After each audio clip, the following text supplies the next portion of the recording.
سچ می پتن تیریږي کوم یو تن ته پته ده یا په خپله ماته او یا لوی څښتن ته پته ده مینه له مین نه استقلال او سربازي غواړي دې نه یا پښتون خبر دی یا کوکن ته پته ده سلامونه ملګرو ډېرو قدرمنو ملګرو تلیو د سوات د بونیر د ملکنډ او د پېښور چکر مو ولګوله ډېرو له ټولو سایانو سره ملګرو سره مو رابطې وسوې شعرونه مو ځینې ریکارډ کړل لکه رحمت شاه صاحب صاحب اقبال شاکر صاحب دستار یوسفزای صاحب ضمیر خان ضمیر داسې ډېر ملګري دي چې هغه موږ ریکارډینګ کړی ده تاسو ته به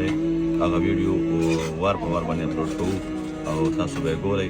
نو دا د ویډیو پیغام د ما دی چې تاسو سره شریک کړو او د موږ چې کوم خپرونې دي هغې نه تاسو خوندونه پورته کوئ